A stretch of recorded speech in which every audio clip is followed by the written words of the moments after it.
Vamos a pasar a un tema más, que es el de cáncer cervicuterino recurrente. El ponente será el doctor Juan Carlos Oliva Posada, es cirujano oncólogo. Él se encuentra en la unidad de tumores ginecológicos del Hospital General de México, Eduardo Lisiaga. Y ante este tema tan importante y tan recurrente que se nos presenta en todas las áreas a los oncólogos, damos entonces al doctor Juan Carlos Oliva. Este tiempo él es cirujano general, es cirujano oncólogo, es jefe de la unidad de tumores ginecológicos en la unidad de oncología del Hospital General, como mencionamos. Es consejero del Consejo Mexicano de Oncología, es miembro de la Sociedad Mexicana de Oncología, miembro de la Sociedad Europea en Gineco-Oncología y es profesor adjunto del curso universitario de posgrado en Gineco-Oncología en la UNAM. Bienvenido, doctor.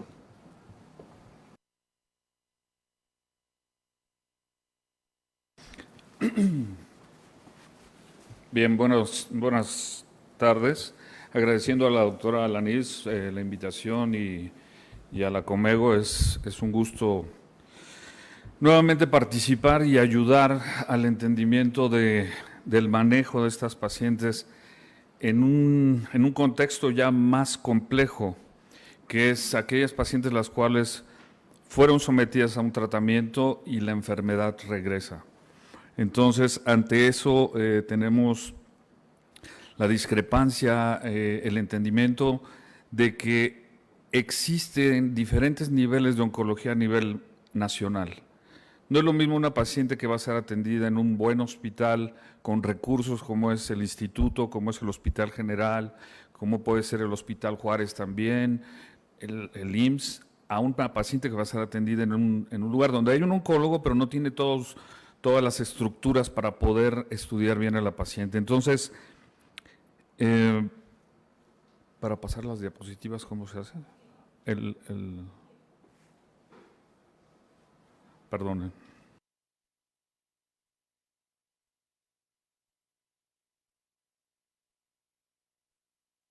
Entonces, vamos a guiar la plática basándonos mucho en la historia y la experiencia que tenemos en el Hospital General de México, que somos un hospital formadores de gineco-oncólogos y de cirujanos oncólogos, lo que dicen las guías de la NCCN y mucho de la ESGO también, porque con el pasar de los años, llevo 30 años en esta especialidad, aunque no soy ginecólogo, pero me he tendido más a ir hacia las guías europeas que hacia las guías norteamericanas porque son, a mi parecer, un poquito más similares a la población latinoamericana. Entonces, en base a esto, tenemos que hacer definiciones. Primero, ¿qué es la curación primaria? La curación primaria es cuando el cervix, en donde estuvo la lesión, por medio de los estudios ya no existe lesión, ¿sí? No hay ulceraciones, no hay exudados, es decir, no hay enfermedad demostrable del tratamiento. Eso se va a llamar una curación primaria. La persistencia va a ser cuando hay evidencia de enfermedad, aunque se haya dado el tratamiento, ¿sí? O puede ser que durante el tratamiento avance más la enfermedad, ¿sí? Y la recidiva, esto es bien importante, va a ser el momento en el cual el tumor regresa después de que terminó el tratamiento 6 meses mínimamente. Es decir, la paciente recibe radio, quimioterapia o cirugía y después de 6 meses vuelve a aparecer el tumor. Eso se va a llamar recidiva. Si es antes de los 6 meses, lo vamos a llamar persistencia o progresión de la enfermedad. Entonces, en base a estos términos, lo que nos toca hablar es sobre las recidivas. Cuando los pacientes, después del tratamiento, regresa el tumor. Entonces, por definición, sabemos que el 35% de los pacientes con cáncer cervicouterino y vasor presentarán recidiva o persistencia de la enfermedad. Es decir, 3 de cada 10 pacientes recibiendo el tratamiento en una etapa localmente avanzada van a recurrir. ¿Qué es importante para que nosotros en la consulta o en nuestro medio de trabajo nos demos cuenta que hay una paciente con riesgo de recurrencia? Porque no son todas las pacientes iguales. Entonces, la etapa clínica de inicio es muy importante. Mientras más avanzado es el tumor, mayor posibilidad de que recurra. la viabilidad celular.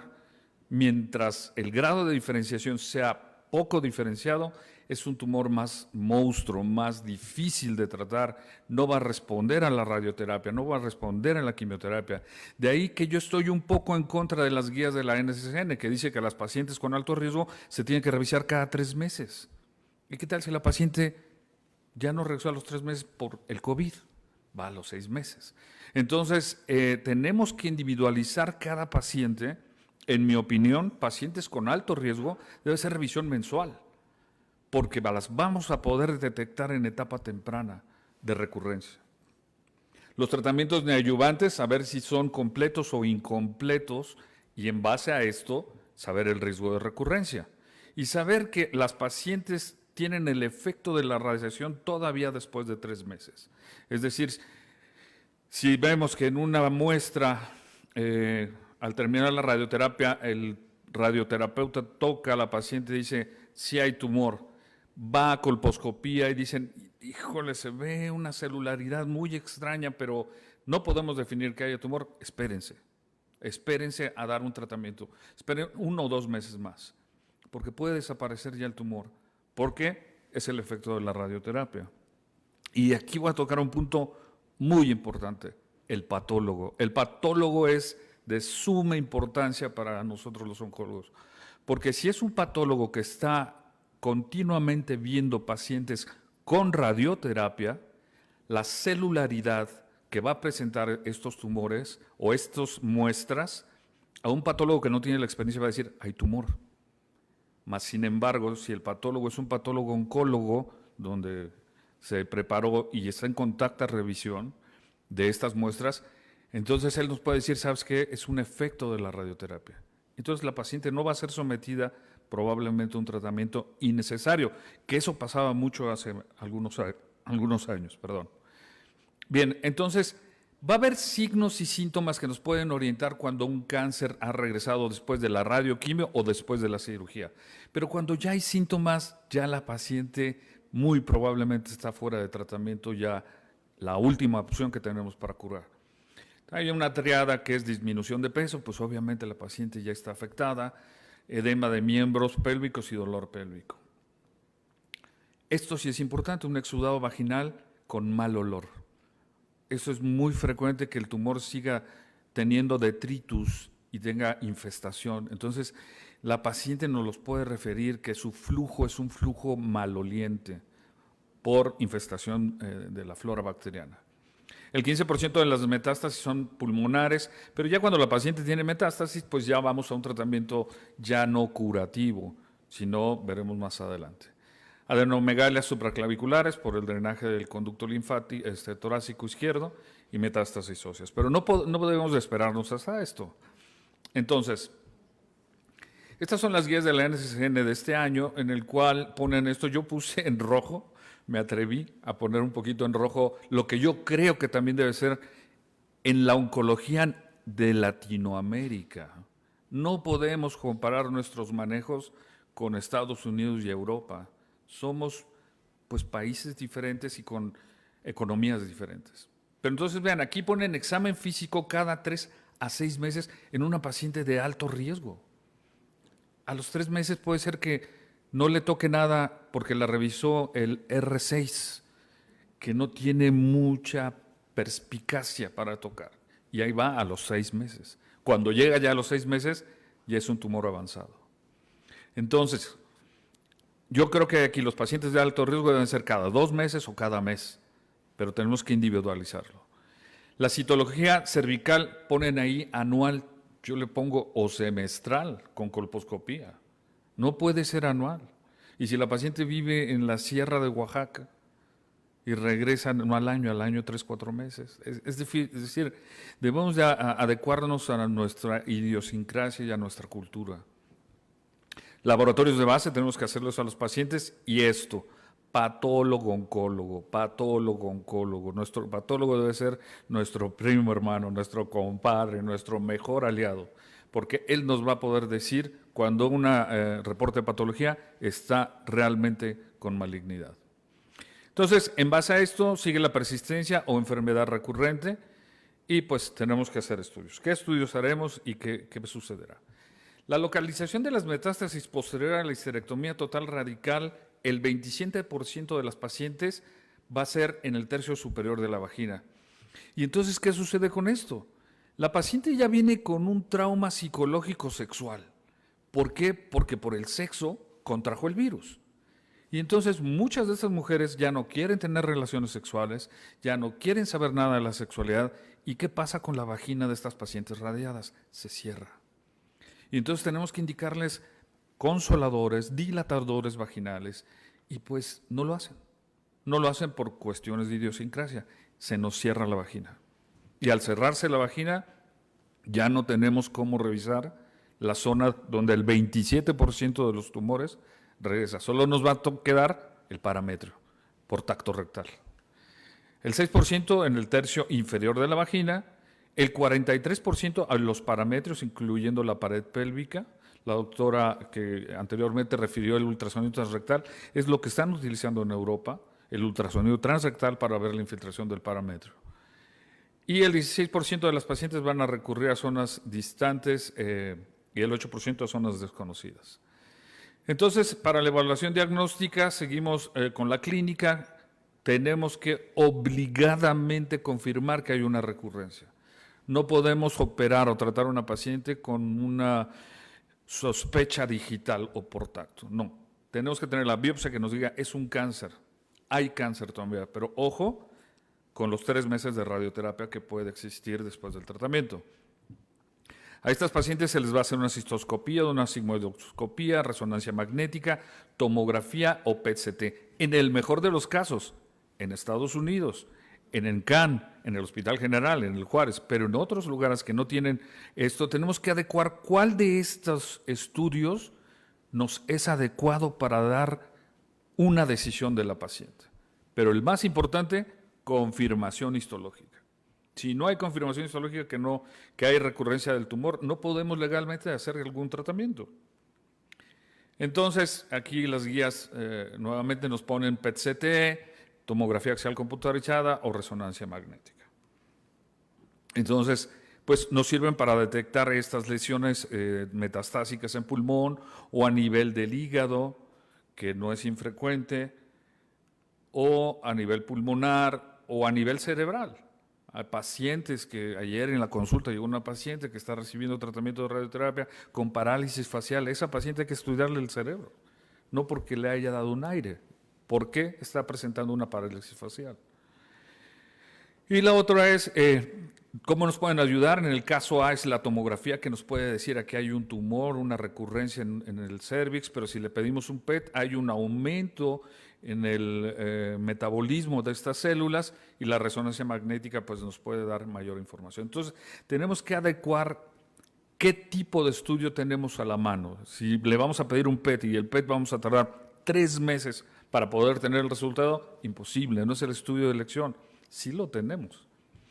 Entonces, mucho tiene que ver, o que podamos hacer algo, es con la tomografía y en ocasiones la resonancia. Vean, la localización más frecuente de las metástasis de las pacientes tratadas, pues obviamente es hígado, pruebas de funcionamiento hepático a todas las pacientes. Transaminasas elevadas, ojo. Fosfatasa alcalina elevada, ojo. Bilirrubinas elevadas, ojo. Otro lugar frecuente que va a presentar las pacientes es a nivel del intestino grueso, un 7.2%, pulmón obviamente y local, ¿sí? A nivel vaginal. Entonces, ¿qué debemos de hacer cuando ya las metástasis son a distancia? Pues ver si la lesión es fácilmente tratable o difícilmente tratable. Si es fácilmente tratable, individualizar cada caso y hacer resección o dar radioterapia o terapia local ablativa. Es decir, ya los casos se vuelven qué le conviene a la paciente, ¿no? ¿Qué tipo de tratamiento recibió antes? Entonces tenemos esto para el tratamiento de las pacientes que recurren: quirúrgico, quimioterapia, radioterapia o paliación. Obviamente sabemos que su única opción probable de curación va a ser el quirúrgico, porque es una lesión que está todavía, teóricamente, sin enfermedad fuera de la pelvis. Entonces, el tratamiento quirúrgico, las guías nos dicen, si la paciente recurre después de una histerectomía normal, tenemos la arma que es la radioterapia. Es una maravilla la radioterapia, y más con los conformadores actuales y la radioterapia más sofisticada, no hay tantas agresiones a órganos contiguos, y entonces se debe de considerar si es quirúrgica, y si no es quirúrgica, pasa a radioterapia. Ahora, si la paciente ya recibió radioterapia, aquí es algo bien importante. Platicando con quimioterapeutas del instituto, me dicen, Juan Carlos, es que sabes que el tejido radiado ya no recibe bien la quimioterapia, ya no tiene buena difusión vascular. Entonces no perdamos tanto tiempo cuando la enfermedad es ya radiada. Intentemos la cirugía. Y claro, tiene toda la lógica del mundo. Entonces, pacientes que ya están radiadas, si se pueden hacer la cirugía y no hay enfermedad a distancia, debemos de intentar ya sea la histerectomía complementaria o citorreductora, o tenemos que hacer la exenteración pélvica. Obviamente, para hacer una exenteración pélvica necesitamos hacer estudios de control para ver que la enfermedad no se encuentra fuera de la pelvis, ¿sí? Entonces, es muy importante el tiempo transcurrido del tratamiento primario hasta las recibidas menores a 2 años. Ahorita vamos a ver más adelante, me voy a adelantar a una diapositiva.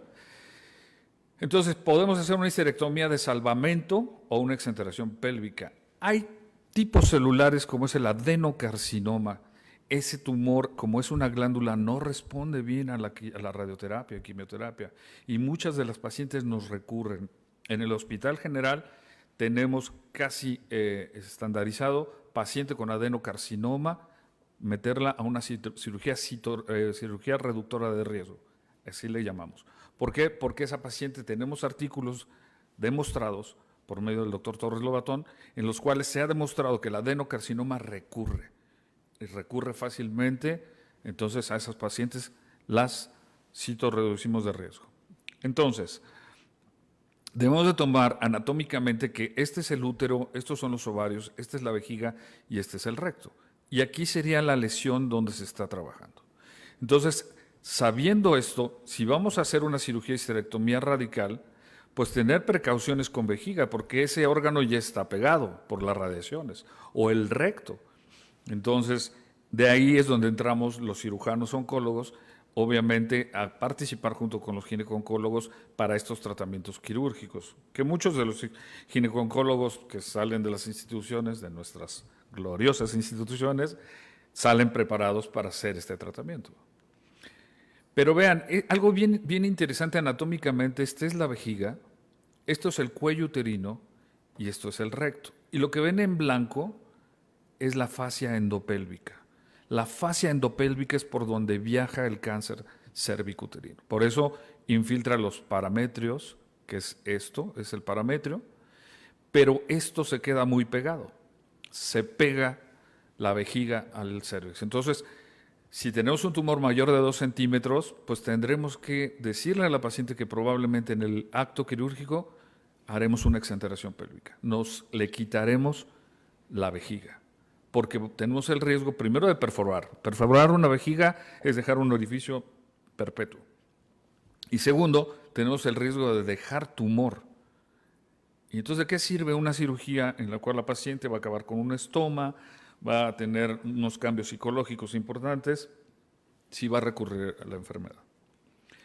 Y obviamente tenemos que estudiar bien los ganglios. Esta es la aorta, esta es la cava, estos son los drenajes vasculares del ovario, este es el uretero, esto es el útero, esto es el cervix, y entonces todas estas imágenes circulares que ven son los ganglios metastásicos que puede presentar la paciente. Para poder hacer un procedimiento intentar curativo, que es la exenteración pélvica, tenemos que tener bien claro que no hay enfermedad ahí.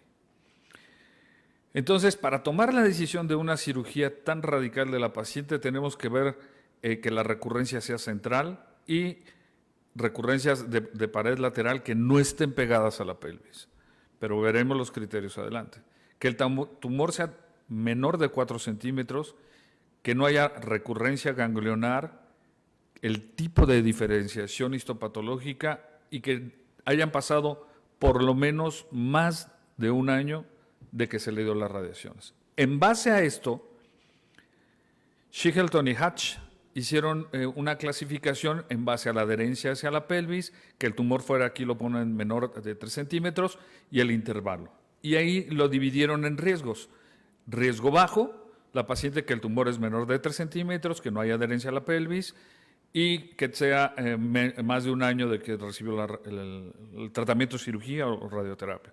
Radioterapia principalmente. Ellas tienen una supervivencia a 5 años de un 82%. Es decir, tenemos que intentarlo. ¿Qué pasa con las de riesgo intermedio? Es la combinación de los tres factores mencionados, es decir, que tuvo 2, pero 1 no. Ellos tienen una supervivencia a 5 años de 46, pero si la paciente tiene un tumor mayor de 3 o 4 centímetros, si el tumor está pegado a la pared pélvica y si el tiempo de recaída es menos de un año o 6 meses o persistió, ojo, esa paciente lo más probable es que a 5 años tengamos una sobrevida en rojo 0%, a 5 años. Entonces, en base a eso tenemos que seleccionar qué tipo de paciente es la adecuada. Esta semana se hizo una exenteración anterior en el hospital, que era una de riesgo intermedio, una mujer de 37 años, con un tumor de 8 centímetros, mal pronóstico, pero no estaba pegada a la pelvis, pero había una progresión. Entonces, esa paciente, aunque tenía 2 de estos criterios, en la cirugía se decidió hacer la exenteración pélvica a la paciente y esperemos tengamos una buena evolución. En fin, entonces, bueno, este es,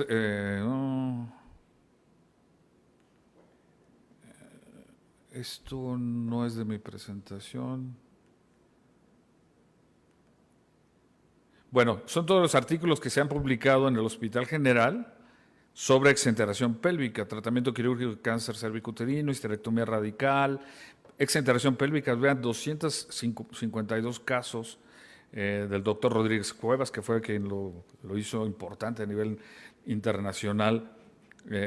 Ahí ya participó el maestro Torres Lobatón. Cáncer cervicuterino, experiencia con 429 exenteraciones pélvicas. Exenteraciones pélvicas del cáncer cervicuterino, es decir, tenemos mucha historia y ya empieza a haber publicaciones internacionales sobre el manejo del cáncer cervicuterino exenteradas en la unidad. Este es el último artículo de los últimos artículos que el maestro Torres sacó sobre el adenocarcinoma, el mal pronóstico que tenemos en el manejo con el cáncer, el adenocarcinoma que recurre fácilmente. Y entonces, es importante nada más definir que en los compartimentos pélvicos de la mujer es el anterior, que es el sistema urinario, el medio el tracto genital y el posterior el digestivo. Y en base a eso las exenteraciones se van a dividir en anteriores, llevándonos el útero, la vagina y la vejiga, el posteriores, el útero y el recto, y totales, ¿no? Pero aquí vale la pena preguntar, ¿cuánto le cuesta a una paciente una bolsa de colostomía a la semana? ¿Cuánto le cuesta a la paciente una bolsa de conducto del conducto ileal?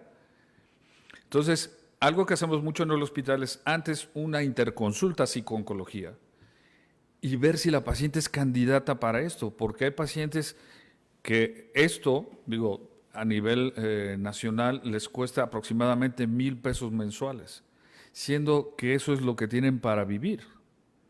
Entonces tenemos que seleccionar muy bien a las pacientes y no nada más quedarnos con nuestro ego de que hice una exenteración pélvica. Sí, pero ¿cómo le fue a la paciente? Ok, ya me avisaron. Entonces se define también la exenteración pélvica en que puede ser, este es el útero, este es el piso, puede ser supraelevadora, arriba del elevador, infraelevadora por debajo o infraelevadora extendida, es decir, que nos vamos hasta los labios. Y entonces, para concluir en cirugía, el adenocarcinoma es de mal pronóstico, paciente con cáncer avanzado, que es un adenosarcoma o un adenocarcinoma, revísenla mensualmente, no la revisemos cada 3 meses. Cuando regrese ya probablemente ya no sea quirúrgica. Debemos de tener una función renal mayor del 30%, como decía la doctora que me antecedió en la plática, la doctora Drusila.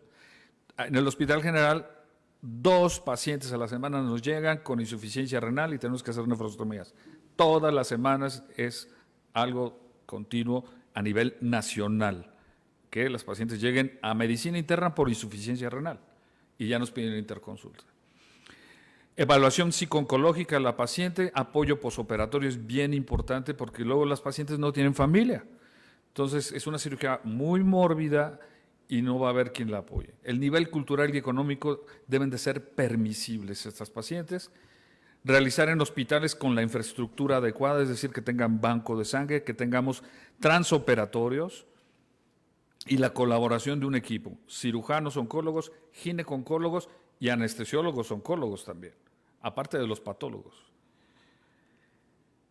Entonces, la segunda opción que tenemos, si ya la paciente no es quirúrgica, ya la doctora Drusila habló de esto de la terapia sistémica, las guías de la NCCN que nos dicen, pues bueno, si la paciente ya recibió radioterapia y quimioterapia, pues podrá pasar a quimioterapia paliativa y radioterapia paliativa, si no es que recibió radioterapia, sino pura quimioterapia a base de platinos con taxanos, y si la paciente no responde, pues entonces ya se irá a un segundo régimen que se verá, ¿no? Se está viendo el pembrolizumab, que es un inhibidor del P2-1, que ya la NCCN ya lo autorizó, pero para eso se necesitan hacer estudios especiales en las células para que tengan estos receptores. Y pues el costo, me parece, no tengo mucho conocimiento, pero creo que no es tan accesible a nivel Secretaría de Salud no institucional. Entonces, está el bevacizumab, que es un medicamento que también se utiliza, que este es un bloqueador del factor del crecimiento endotelial, pero entonces aquí ya la paciente va a pasar una terapia que no la va a curar, le puede prolongar la vida, pero hay que ver qué calidad de vida le va a dar también a la paciente. Entonces se tienen que tomar muchos criterios, no nada más que pase a quimioterapia, en mi personal punto de vista, cirujano oncólogo, en el cual sí la paciente pasa a quimioterapia, pero por decir una paciente que la enfermedad ya está controlada, la enfermedad local, pero hay enfermedad metastásica. Ella es una buena candidata. Pero si la enfermedad no está controlada abajo y hay enfermedad arriba, difícilmente se va a controlar con la quimioterapia la enfermedad pélvica. Estos son los estudios de cómo les va a las pacientes con diferentes agentes quimioterapéuticos, les va casi igual. Y lo que comentaba la doctora, el pembrolizumab como tratamiento también para las pacientes en etapa localmente avanzada o como recurrencia, ¿sí? En las conclusiones de este estudio, el Keynote 28, es que las pacientes con carcinoma cervical avanzado positivo para PDL1 demuestran actividad antitumoral y exhiben un perfil de seguridad consistente con el objetivo de otros tipos de tumores.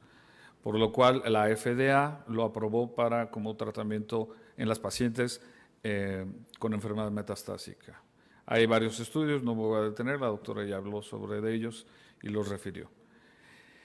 Entonces, como última situación, nos queda la radioterapia.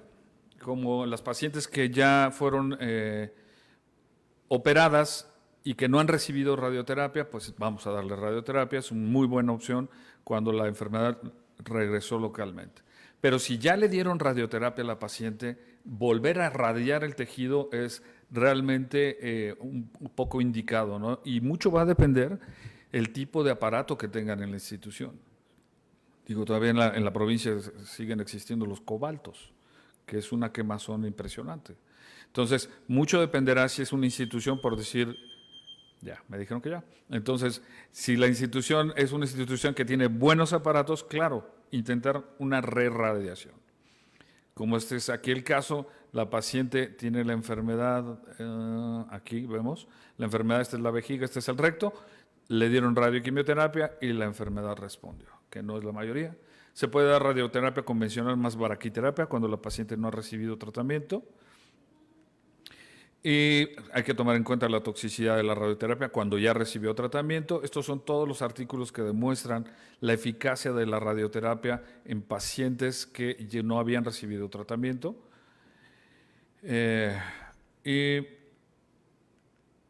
la braquiterapia, ¿no? La sobrevida, los criterios y la toxicidad. Es decir, sí se puede dar otro tratamiento si no se le ha dado radiación previamente a la paciente. Cuando ya la paciente recibió radioterapia y hay enfermedad ganglionar, se le va a dar radioterapia a los ganglios paraórticos, demostrando una tasa de control local de 4 años fue del 67.5%, pero teniendo enfermedad controlada. Y la enfermedad oligometastásica, cuando tenemos enfermedad en diferentes partes del cuerpo, cerebro, pulmón, se le puede dar radiaciones a la paciente junto con quimioterapia, con una respuesta bastante aceptable, pero va a ser un manejo obviamente paliativo. Y entonces, bueno, no estamos en estas épocas ya, ¿no? de Rembrandt, de que no sabemos cómo manejar bien. En la actualidad, el cáncer cervicuterino tiene buenas indicaciones. No permitamos que nos progrese la enfermedad. Muchas gracias.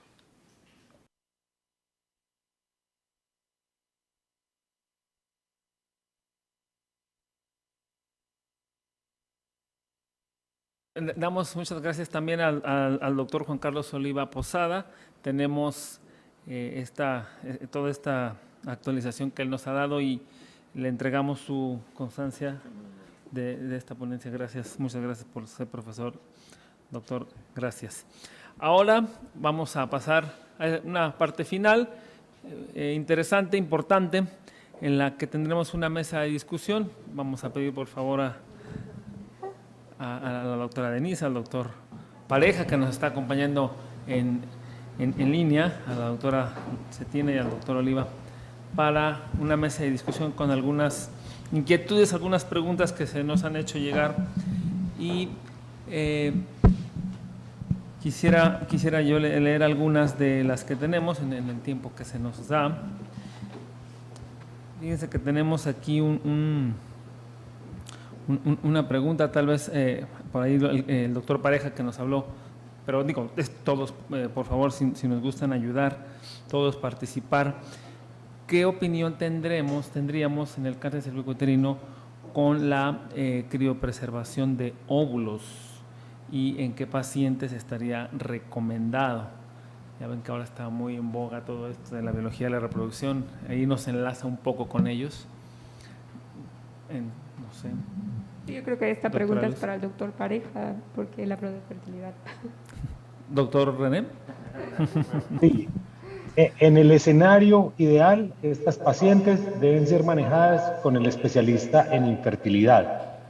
Okay. El especialista en infertilidad es el que va a considerar la pertinencia de hacer criopreservación o no. En general, estas pacientes, la mayoría se embarazan por la vía clásica de obtener los embarazos. Algunas requieren técnicas de reproducción asistida porque algunas sufren de una disminución en la vascularización del útero y del endometrio, aunque menstruan, ese endometrio no crece lo suficiente para hacer implantaciones, entonces requieren algo de asistencia.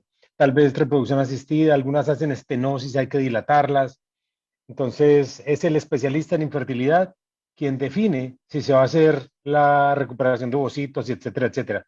No somos nosotros simplemente definimos el aspecto oncológico y ellos determinan cómo es que la paciente va a conseguir quedar en embarazo después.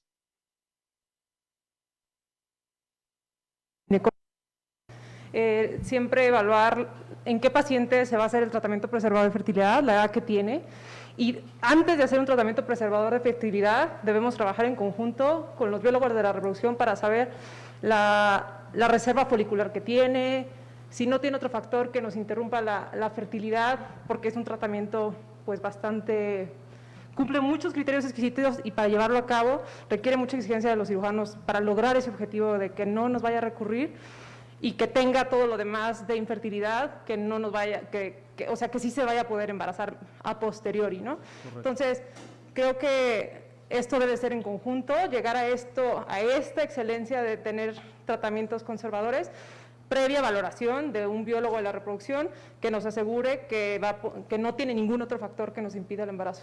Correcto, muy bien, gracias doctora. Aquí tenemos una pregunta, creo que la doctora Cetina nos orientará un poco más, porque acerca del durvalumab, ¿qué posibilidad habría de que, bueno, la pregunta es si hay en México un lugar donde se esté haciendo y cuál es la posibilidad de que se pueda implementar, de que se pueda utilizar? El durvalumab es un medicamento anti-PDL1 que actualmente se está evaluando. Sí, ¿verdad? De hecho, ya terminamos el reclutamiento. Actualmente únicamente estamos en el seguimiento de pacientes, en el cual se incluyeron a pacientes con cáncer cervicuterino localmente avanzados y estamos en espera del resultado final. Más adelante, la posibilidad de implementarlo en nuestro país, pues eso dependerá mucho de las políticas públicas, de los recursos que manejan los hospitales. Yo creo que ya era hora, después de 2 décadas de solo quimioterapia y radioterapia concomitante en el grupo de pacientes con cáncer cervicuterino localmente avanzado. Afortunadamente, no solamente se está probando el durvalumab, se está probando el dostarlimab, se está probando el pembrolizumab y esperamos, francamente, que den resultados versus la quimioterapia y radioterapia concomitante sola, porque, como lo dijimos previamente, las respuestas varían de 50 al 80% en etapas clínicas localmente avanzadas, y si nos vamos a las pacientes con cáncer cervicuterino en etapas clínicas 4A, la supervivencia pues es de menos del 20%, se quedarán muy limítrofes. Entonces, estamos en espera de que estos tratamientos lleguen a nuestros pacientes en nuestros países, porque es donde más afecta esta enfermedad finalmente. Gracias, gracias. Tenemos una pregunta que es como más o menos un caso. En una paciente con 34 años gestados, un aborto, que tiene un cáncer cervicuterino 1B1, pero es neuroendocrino. Entonces aquí la pregunta es, ¿iniciamos con cirugía? ¿Iniciamos con quimioterapia? ¿Cuál es el abordaje que en esta mesa le pondríamos como caso a esta paciente? ¿Me dejas contestar? Sí, y después el doctor. Perdón. El cáncer neuroendocrino, como lo dijo la doctora Pérez hace rato, es fascinante, pero al mismo tiempo es un tipo de cáncer muy agresivo, de muy mal pronóstico. Se presenta en menos del 10% de los pacientes y el tratamiento debe ser multimodal. Si es una etapa clínica 1B1, ya tiene 24 años de edad, yo iniciaba con quimioterapia, valoro respuesta, voy con cirugía y sigo con quimio, radio concomitante y braquiterapia. Este grupo de pacientes, específicamente neuroendocrinos, tiene que ser valorados, no obviamente previos tamizaje diagnóstico por resonancia magnética, PET, TAC, etcétera. Yo de hecho le haría un PET a esta paciente, dada la posibilidad de recurrencia de la enfermedad y persistencia de la misma. De tal manera que es lo primero que haría con esta paciente, un PET, y de eso depende o si inicio con quimioterapia o iniciar con cirugía. Pero este es el grupo de pacientes que requiere un tratamiento multimodal, quirúrgico, oncólogo médico y, por supuesto, no nos olvidamos de radioterapia y soporte médico, por supuesto. Es de muy alto riesgo esta paciente. Gracias, doctor.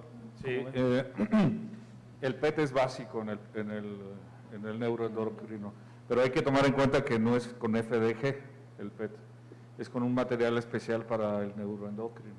Entonces, si la enfermedad, soy quirúrgico, está localizada, vamos primero a la cirugía. Vamos primero a la cirugía y después metemos radio, metemos quimio, pero ese tumor no te va a responder a la quimio. Difícilmente responde. Entonces, si dejas el tumor a que la quimio lo reduzca y lo puedes quitar, quítalo. Esa es mi opinión. Tenemos 3 casos de neuroendocrinos en los cuales ya las pacientes venían mayores de 4 centímetros y ya cuando nos las regresaron de quimioterapia ya tenían 6 centímetros y ya tenían parámetro infiltrado. Entonces, no dan buena respuesta a la quimioterapia del neuroendocrino. Hay que ser agresivo. Gracias. Igual depende de cómo lo encuentre usted en un principio, por eso es indispensable el PET. Yo dije en un principio cirugía, pero un paciente cuando ya tiene un tumor de 4 centímetros, quimioterapia, porque un paciente que ya tiene 4 centímetros, la posibilidad de que tenga ganglios es muy alto, y más en un neuroendocrino. Ahora, ¿y si no tenemos PET? Si no tiene PET, doctor, hágale un TAC desde los pies hasta la cabeza. Claro. Y de preferencia una resonancia magnética también. Sí, la opinión es, si es quirúrgico, pues le haces la cirugía, quitas ganglios y ves resultado de ganglios. Ahora, una buena pesquisa ganglionar, o sea, no 7, 8 ganglios, o sea, tienes que hacer una buena pesquisa ganglionar. Definitivamente. En el instituto tenemos una casuística en estos 20 años que hemos estado ahí, de aproximadamente 70 pacientes con cáncer neuroendocrino. Y las tratamos en base al consenso publicado en el 2011 por el Johns Hopkins, en el cual el tratamiento es trimodal. Nunca es solo con uno de ellos. Siempre cirugía o quimio radio, pero siempre las tres combinadas. Lo único que hay que ver es cuál va primero. Y va a depender de los factores pronósticos que tenga la paciente. Tamaño de tumor, ganglios principalmente, y hay que tomar en cuenta incluso la edad. Un paciente más joven tiene más proliferación y por lo tanto tiene peor pronóstico. Okay. Y doctor Pareja, ¿cómo ve? Tenemos un área de oportunidad en determinar el tratamiento, ¿verdad? Y ahora aparte le vamos a adicionar, pues proponerle, o si ella nos pide la preservación de la fertilidad, ¿qué opina? Del neuroendocrino, sí. La preservación de la fertilidad es segura de acuerdo a las guías de manejo en carcinomas escamocelulares, adenocarcinomas y adenoscamosos. A un neuroendocrino yo no le ofrecería preservación de la fertilidad porque estos tumores son bruscos, se portan muy mal, ha sido ampliamente discutido en la mesa su historia natural. Es interesante resaltar, hace 3 meses la doctora Gloria Salvo publicó un artículo junto con el doctor Michael Fromowitz y la base de datos que ellos tienen de neuroendocrinos que se llama el NECTUR, acerca de la real necesidad que uno tiene de hacerle radicalidad a estas pacientes cuando la mayoría, por no decir todas, van a ser irradiadas y van a recibir quimioterapia. Y el compromiso parametral de estas pacientes pues, es bastante bajo cuando la clasificación clínica así lo dice. Así que es una de las cosas a considerar con las pacientes. Para no enfermarlas más con la radicalidad, a saber de que van a recibir todo eso, presentarlas en una junta multidisciplinaria, porque dentro de las consideraciones que se podrían hacer sería omitir la parametrectomía. Quisiera escuchar las percepciones de los miembros de la mesa respecto a esta opinión. Completamente de acuerdo. Sí, claro. Sí. Bueno, aquí es bien importante, doctor Pareja, saludos desde México. Es bien importante que sepamos que ella ya tuvo un hijo, el caso clínico, ya tuvo un hijo. Y entonces, ¿qué necesidad? Tenemos que convencer a esta paciente que no es necesario tener otro hijo, bien, porque primero está su vida. Entonces, la radicalidad sí debe de existir, siempre y cuando obtengamos bordes libres, ¿no? En este caso. Bien, gracias, sí. Y incluso una de las comentarios que había en el chat del Facebook es algo similar, ¿no? Alguien expresaba que sí, bastante ya mórbida es el tratamiento del cáncer, hablando del recurrente, y alguien expresaba su opinión, su sentir de que, caray, la sobrepoblación, todo esto, y aparte la morbilidad de la paciente, bueno, debe llevar a una decisión, ¿no? Para el tratamiento de gemcitabina cuando hay daño renal, ¿qué desafíos puede haber para implementarlo como más ampliamente? En este caso sería para la doctora. Aquí necesitamos la reproducibilidad de los estudios y obviamente un mayor número de muestra en el estudio que estamos llevando a cabo. Okay. Vuelvo a extender mi invitación a los hospitales hermanos de la Ciudad de México, Hospital Juárez de México, Hospital General. Necesitamos pacientes con estas condiciones, no deberían de quedarse sin tratamiento de radioterapia y quimioterapia concomitante, y yo les propongo, en base a lo que ya expusimos, que se les dé quimioterapia y radioterapia con gemcitabina. Es prácticamente equivalente, lo único que hay que cuidar es una serie de factores como derivación, nefrostomía, doble J, pero es un grupo de pacientes en donde la supervivencia global y la supervivencia libre de enfermedad es muy limitada, ya solo por tener la hidronefrosis. Por lo tanto, requieren, al igual que los neuroendocrinos, un tratamiento completamente especial, nada parecido a solo quimio radio y mucho menos con el cisplatino. Hay una serie de consideraciones en este grupo de pacientes y vuelvo a extender mi invitación, ojalá se puedan unir los hospitales de aquí de la Ciudad de México, ya sabemos todo en cuanto a recursos humanos, es un protocolo de iniciativa propia, nos está costando mucho trabajo precisamente, les vuelvo a extender la invitación y yo lo que le digo a todo el panel en general, los invito a ustedes que si tienen un paciente con cáncer cervicuterino y deterioro renal, por favor, mándenmelo al Instituto Nacional de Cancerología, con muchísimo gusto se los acepto. Muy bien, te lo daba su teléfono. Por favor. Muy bien. Ok, bien, gracias. Otra pregunta, ya casi estamos por terminar. ¿Cuál es su recomendación? Este es como de estudios de imagen y de, no sé, recurrente, pienso. ¿Cuánto sería lo mínimo de tiempo para realizar una resonancia magnética como revisión en una paciente que tuvo una etapa avanzada, ya fue tratada? ¿Cuál es el mínimo de tiempo que recomiendan? Y entiendo que la pregunta es porque pues no siempre está disponible el insumo, no siempre es fácil pagarlo, no en todas las instituciones lo tienen. ¿Cuál sería la recomendación? ¿Cada cuánto?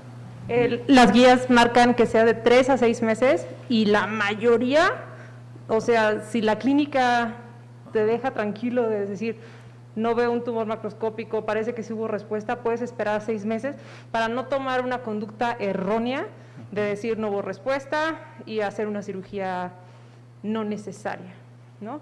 Entonces, por lo menos 6 meses para que tengas una respuesta certera del tratamiento que recibió, quimio, radio, cirugía, cómo es que encuentras a la paciente.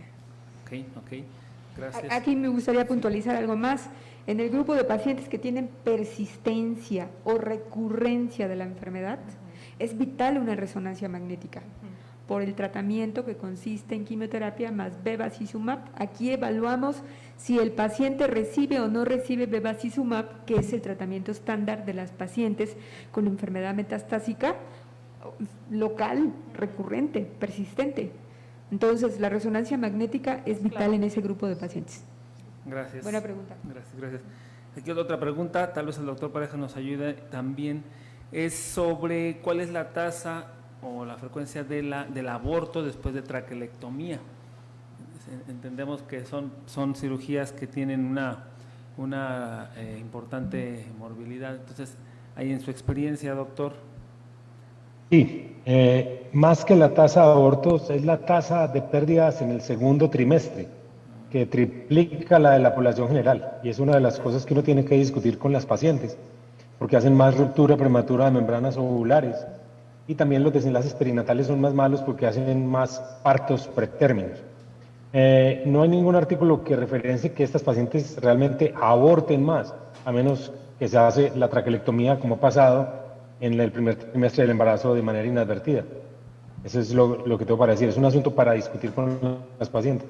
Y por eso tenemos que considerar en tumores menores de 2 centímetros empezar a abolir la histerectomía, la traquelectomía radical y cambiarla por cirugías menos grandes, menos mórbidas y que nos brindan el mismo potencial de desenlace oncológico satisfactorio, con unas recurrencias por debajo del 5%.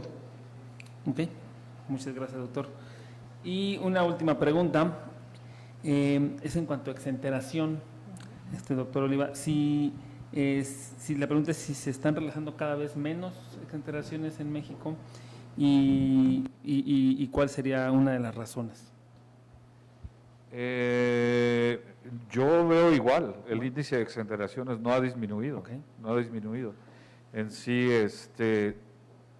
estamos teniendo un promedio de 2 exenteraciones mensuales. Lo que sí está disminuyendo es los criterios para no exenterar. Yo creo que por ahí va la pregunta. Sí, los criterios para no exenterar, antes nada más era vamos a exenterarla porque hay un tumor residual, ¿no? Ahora ya hay criterios bien establecidos para no someter a cirugías de 6-7 horas. Digo, en instituciones como la nuestra, que es el mismo equipo el que destruye y el que reconstruye. Entonces, aventarte 7 horas parado, operando, pues ya merma un poco, ¿no? La calidad de la cirugía. Correcto. ¿no? Eso es uno hablando del técnico, ¿no? Del médico. Ahora el paciente también. El problema de la exenteración pélvica es que cuando vas a iniciar el procedimiento, cuando vas ya por el parametrio y crees que es tumor o no tumor, necesitas liberar el uretero para poder saber si es exenterable o no. Y entonces mandas a transoperatorio y te dicen, sí hay tumor en parametrio pegado a pared, pero ya cortaste el uretero. Bien. Entonces es de mucho criterio, de mucho estudio, de mucha suspicacia transoperatoria, pero no han disminuido. Okay. En sí el cáncer cérvico-uterino teóricamente va en disminución por las cuestiones de las vacunas, Bien. pero las etapas avanzadas no han disminuido. Bien, es correcto. Definitivo. Continuamos con 80% de pacientes localmente avanzados y 35% casi recurrente, persistente y metastásico. Aquí más bien que hay que considerar es la morbilidad que se le va a dar al paciente después de ese tipo de cirugías tan cruentas para la paciente. Afortunadamente vienen una serie de medicamentos en donde actualmente se les está prolongando la supervivencia global y supervivencia libre de enfermedad y con una buena calidad de vida. Entonces, esa es la razón por la cual podrían estar disminuyendo las cirugías radicales. Exenterapia, sí, y ahora yo haría también la invitación, si tiene una paciente que es exenterable y en su institución no creen poder hacerlo, no creen poder porque sí se necesita que las envíen a las instituciones que tenemos esa expertise. Okay. Porque hay pacientes tenemos pacientes con 20, 30 años de exenteradas, que están ahí bien, aunque sabemos que la derivación urinaria tiene una vida por medio de 10 años, por la necrosis papilar, ¿no? Retrógrado. Pero entonces, pues es otra invitación también, ¿no? Claro, bien, con mucho gusto. Gracias, doctor. Bien, entonces, gracias, doctores. Muy bien, muchas gracias a todos. Gracias por esta mesa de discusión.